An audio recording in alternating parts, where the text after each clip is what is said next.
In this video, I'm going to tell you about what to expect in the ATLS Instructors course.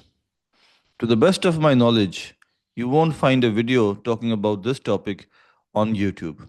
I certainly didn't find any such video before I was participating in the ATLS Instructors course, a course that I successfully completed recently.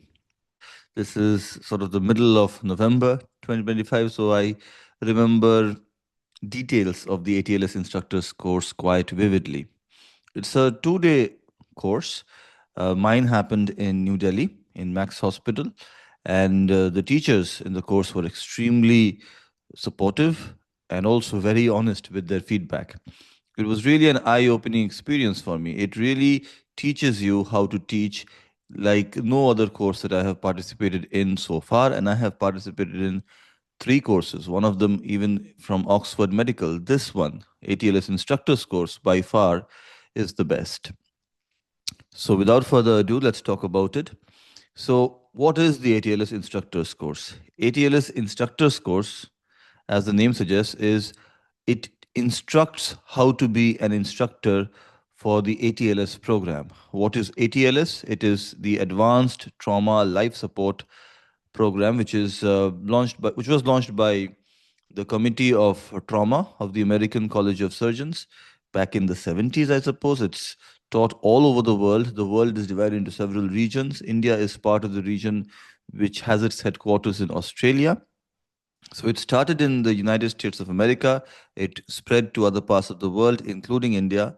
And in India, ATLS India conducts two types of courses. You have the providers course, where you go to learn how the skills that one needs to practice to be a good trauma care provider as per the ATLS protocol. And if you follow the ATLS protocol, you will be a good trauma care provider. You will be able to provide care to patients who have suffered trauma. That's the first one, ATLS Providers course. And in that course, while you are participating as a learner, if you demonstrate sufficient attributes, then people in that who are teaching the course, who are organizing the course, they may identify you as someone with instructor potential. That's called an IP candidate, instructor potential. So if you have an instructor potential tag or honor bestowed upon you by the faculty members, by the organizers of the provider course, then you have the option of participating in the ATLS instructors course. So ATLS India conducts ATLS providers course, which is for everyone who has an MBBS degree. And ATLS instructors course is only for those people who successfully completed ATLS providers course and were also demarcated as having instructor potential by the members who organized the providers course. So I participated in the ATLS providers course in King George Medical University in Lucknow in June 2025. And when I went there as an ENT specialist, I was not really confident of doing well in it, and I don't think I did that well in it either. But thankfully, and very, I would say, fortunately, people in King George Medical University felt I had instructor potential, and I'm fortunate because this is why I was able to participate in the ATLS instructors course in New Delhi, which was an amazing experience. So I have described the ATLS providers course experience in a different video. I'll leave a link to it in the description below. But in this video, I'll tell you about the ATLS instructors course. But briefly, if you want to demonstrate instructor potential when you're participating in the ATLS providers course, you need to do two things. Number one, you need to book the exam, or shall we say the workshop or the course, well in advance. So the ATLS course calendar is available on the ATLS India website. If you, I would suggest that book the course at least a month in advance so that you get ample opportunity to read this book. This is a pretty fat book. This is the manual. I think it's the 10th edition. This is the student's manual that is sent to you by post as soon as you register for the ATLS providers course. This book, which is quite fat, I think about 500 pages fat, needs to be read at least 3 times thoroughly. If you read it more number of times, it will be easier for you. So to do well in the ATLS providers course, all you need to do is register for the ATLS course quickly so that you can get ample time to read this book multiple times, as many times as possible, at least 3 times thoroughly. And if you have read this book properly, if you know it cover to cover, then you are definitely going to ace the ATLS providers course. But there is one more attribute to it. Just doing well with your answers does not guarantee that you will be recognized as someone having instructor potential. You should also be very punctual. You should attend all the classes. You should arrive well ahead of time. You should interact with your other fellow participants in the course. You should interact with the teachers. Maybe not too much, but just enough to show that you're genuinely interested in the course. I believe these are the things that can help you get the instructor potential. I still don't know why I was recognized as someone having instructor potential, because I learned most of the things after going there. I did get a chance to read the book. I did read it once before going there, and I read it, I think, once while I was there. Provider course is a 3-day course, but most of the learning that I um, was able to glean was through the magnificent presentations of the teachers in the provider course in King George Medical University in Lucknow. So at the end of the course, I got a certificate which showed that I have been recognized as someone having instructor potential. So a few months later, I decided to participate in the instructor course, which I thankfully got an opportunity to participate in a month's time. I have heard of people who have tried to get the instructor's course and have waited for years and years, but I was lucky enough to get it in a month's time, and I was able to participate in it in Max Hospital in New Delhi. And before that, I was not sent any book like this. I did not get any book, so I thought maybe this time I would not have to read any book. But I was surprised. I was in for a big surprise. The first day of the instructor's course, I was presented with this pen drive, and this pen drive contains not just this book, but a much fatter book, which we had to read, which we were supposed to read properly during this course itself. And that was difficult. See, the difference between the provider's course and the instructor's course, there are many differences. But the main difference is, in the provider's course, you are taught by many people. In the instructor's course, you're taught by mostly your educator, who in our case was perhaps the best teacher I have ever encountered. She is the principal of Medical College Kolkata as of now, and she's perhaps the best teacher I have encountered in my life so far, purely from the teaching point of view. And we were taught that one of the key things about teaching is that you need to have good content, good delivery, and great enthusiasm while you are speaking. When you are teaching a class, and mostly you're teaching adults, not just adults, mostly you're teaching specialists. In some cases, you're even teaching heads of department. Maybe you're teaching people who are much more senior to you. You need to be not just good with the content has to be spot on. You have to be perfect with your delivery, and you have to be very enthusiastic, appropriately enthusiastic, not too enthusiastic, while you're speaking. But there is a mantra to teaching also, just like there is a mantra to providing care in as per the ATLS protocol, which is ABCDE: airways with cervical spine control, breathing and ventilation, circulation and control of hemorrhage, disability, exposure and environment control. Similarly, there is a mantra for teaching, which is ESTC: E for environment, S for set, D for dialogue, and C for closure. What does environment mean? Environment means when you go for a lecture or any class, you need to know where the class is happening. That's step one. Obviously, you need to be in the right place at the right time. And you need to know whether the physical environment of the lecture theater is in order or not, is working or not. Is the power supply okay? What is the backup power supply? Is the air conditioner working? Are the screens working? If you're using audio visual aids, how to move from one slide to another. All these things are very important. The physical environment matters. So does the learner environment. When you are teaching someone, the person who is at the receiving end should not feel intimidated, should not feel that they are under undue pressure, but should also feel engaged. They should not feel bored. They should not be so relaxed that they don't pay attention. So typically, what I have seen is that adults like me, because I was also in a student's position in the ATLS instructors course, we like to be challenged, but not too much, not too little either. If it's too easy, then we don't think it's necessary. We get complacent. If it becomes too difficult, then we just give up. We don't really feel the need to, we don't really see the point in trying, because no matter how hard we try, it just would not be anything but futile. So, the key aspect or the key attribute of teaching is to just challenge the students enough so that they pay attention. And most of the students in medical college or in ATLS instructor course or ATLS provider course are adults, and most of them are there for a reason that they have, that they know best. That they know best. You don't have to find out the reason. If you can, it's good. If you ideally you should be able to find out the reason. And internal motivations are the strongest when it comes to adults.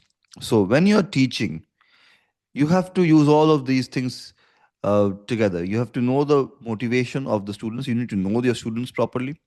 In an ATLS instructor course scenario, you have about 10 to 12 students. So it's not that difficult to know the students. But in the ATLS provider course situation, you have about 16 students. Very difficult to remember. I'll just highlight one point. I participated in the ATLS provider course also, and I participated in the ATLS instructor course also. I remember the names of almost all of my co-participants in the ATLS instructors course. There were there were four from emergency: Dr. Sonu, Dr. Anish, Dr. Harith, Dr. Arun. There were few orthopedic surgeons, Dr. Tejashwi, Dr. Tej Pratap. There were a few general surgeons, Dr. Sharad, Dr. Amit. Um, and there was a medicine person, Dr. Ayush. So I remember almost all of their names. But in the provider course, I remember hardly anyone's name. I remember all of their faces, but I hardly remember anyone's name. So the number does matter. So when you translate that into a teaching experience in a medical college, where I certainly have experience of teaching 200 students at a time, it's impossible to remember them by name.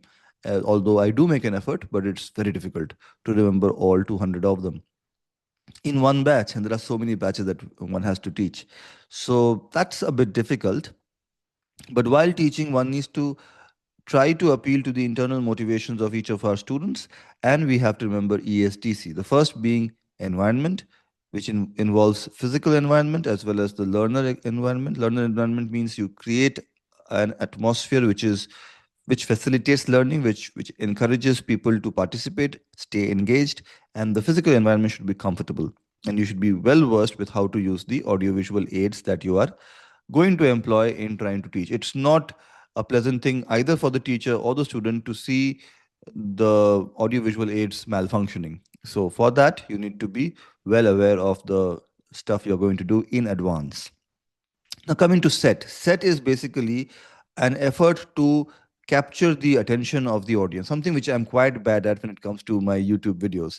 YouTube videos use a term called hook. So you have to immediately hook the attention of the students, of the audience, because if they are not paying attention to what you're saying, then they are not going to learn anything from what you're saying. So you have to capture the attention of the people in attendance.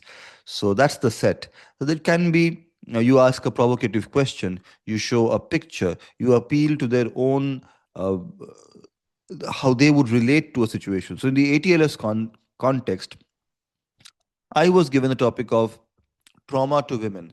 I wanted to appeal to it by evoking the bond all of us have with our mothers. I didn't do it because I felt I would not be able to do justice to it. But in future, if I ever have a topic, if I ever get another chance of speaking on trauma to women, I would talk about the bond that every child shares with their mother and how that bond develops right from the intrauterine life. So something like that, something which everyone can relate to, which would immediately hook people in, and they would listen to you with rapt attention. On this channel, you will find a video of my 5-minute micro teaching, which is, of course, the most important aspect of the ATLS instructors course. You have to teach a topic for 5 minutes, and in those 5 minutes, the people who are assessing you decide whether you're good enough to be an instructor or not. I passed the ATLS instructors course comfortably, I think so, because I was not asked to do something which would suggest that I had made some gross errors. So I feel I did well. Although the video on YouTube probably doesn't do justice to it because doesn't really have an audio optimized for sharing on YouTube. So apologies for the poor quality audio there. I think I did much better than what the poor audio suggests on YouTube. So second point was set. Third point is dialogue. Dialogue is you once you've captured the attention of the audience, your content needs to flow smoothly. And for the content to flow smoothly, you need to know in your head what you're going to speak, what you're going to talk about. It may be for 20 minutes, it may be for 5 minutes, it may be for an hour, but you need to have exactly what you want to say ready in your mind. It doesn't need to be memorized because you don't want to get into a situation where you're searching for words. You're trying to remember what you wanted to say. But you should have a clear dialogue planned, and that dialogue has to be a dialogue. It cannot be a monologue. One of the key aspects of teaching in ATLS and also teaching in general is you just don't deliver a didactic lecture because that is extremely boring. Try to engage the audience. You cannot engage the audience by just speaking yourself. Human beings don't have such a long attention span. This is why YouTube videos usually are interspersed with fancy graphics, videos, songs, music, because if you just hear me talk, you'll probably fall asleep. Despite how much effort I put in, I have to jump around, show some action, move around here, make some hand gestures, do all those things to make you interested. Otherwise, if you just hear my voice, you will fall asleep. In fact, I have often fallen asleep listening to my own YouTube videos. So, dialogue includes talking to the students. And one of the things mentioned clearly in the evaluation of ATLS instructors is that you should speak for one fifth the duration of your class. So if your class is of 20 minutes duration, you should be speaking only for 4 minutes. The other 16 minutes are speech by the members in the audience. Either they will be reading the stuff on your slide or they'll be answering your questions. If you have asked a question, you are not supposed to answer it yourself. You, the teacher, are not supposed to answer the question yourself. You're supposed to ask the question and get the answer from the students. Now, if none of them answer, it's your fault. It's not the student's fault. It shows that you have not prepared the topic thoroughly enough. Now, you might think this is unfair. Maybe the students didn't study. No, see, the students who are in attendance in ATLS at least are all doctors. So you can't really assume that they didn't study because all of them know their stuff. Maybe they are not willing to answer, maybe they are not engaged enough, maybe they are not motivated enough, maybe they are not confident enough, maybe they are just shy, maybe they just don't want the extra attention. So it is your responsibility as a teacher, as an ATLS instructor, to inspire that confidence so that people do speak out. Even if they say the wrong answer, you need to get answers from them. And if you know the topic well enough, then you can give appropriate clues, appropriate hints to get the answer from the audience. It is always possible. I certainly saw that when I did my 5 minute micro teaching. So the third aspect was dialogue, and the final aspect is closure. You should always close with a powerful take home message. It has been demonstrated several times that people hardly retain anything from lectures. Only thing they retain is the closing message. So before you close, you leave about a minute's time or some time as appropriate, depending upon the duration of your lecture. Some time for audience questions where they can ask anything they want to. And once you've answered all of their questions appropriately, no matter what the questions are, you should engage with the questions with respect. Even if someone answers incorrectly, you should acknowledge the incorrect answer and not be dismissive about it. Don't be superlative with the praise of a correct answer, and don't be dismissive when an answer is incorrect. So you have to be respectful regardless of the accuracy of the answer you get, regardless of the importance of the question that you might perceive. You may think the question is not important, but the question might be very important to the person asking it. It may also be important to other people who did not feel confident enough to uttered the question. They had the question in their mind, but they didn't feel confident enough to utter the question. So if you dismiss the question because you think it is not important, not only are you dismissing the question asked by the questioner, you are dismissing the question itself, which may be plaguing many people in the audience. So be very respectful for questions as well as answers. So in the closure part, the first part is inviting questions, and the final part is delivering a powerful take-home message. Now, this powerful take-home message should be related to the entire lecture that you have presented. It cannot be a new thing that you suddenly come up with at the end. I can't be talking about ATLS instructors course and suddenly talk about certificate of sponsorship for NHS interviews, the take home message. That really doesn't make sense. There's a total disconnect. Certificate of sponsorship is something I'm going to talk about in future videos. In this video, I should only be talking about the ATLS instructors course. So a good example would be the take home message from this video is remember ESDC, E for not employment, sorry. Employment is on my mind, so I went there.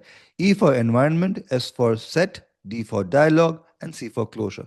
Closure is with a powerful take home message, which should be similar to the learning objectives. So you should start with your learning objectives that in this lecture, we will learn how to do well in the ATLS instructors course. And the take home message is if you want to do well in the ATLS instructors course, remember ESTC, remember to read the provider's course student manual 5 times when you participate in the provider's course. Before you participate, please read it at least 5 times or at least 3 times. I read it only once so that you do well in the provider's course and you are selected as someone having instructor potential and you get an opportunity to participate in the instructor's course.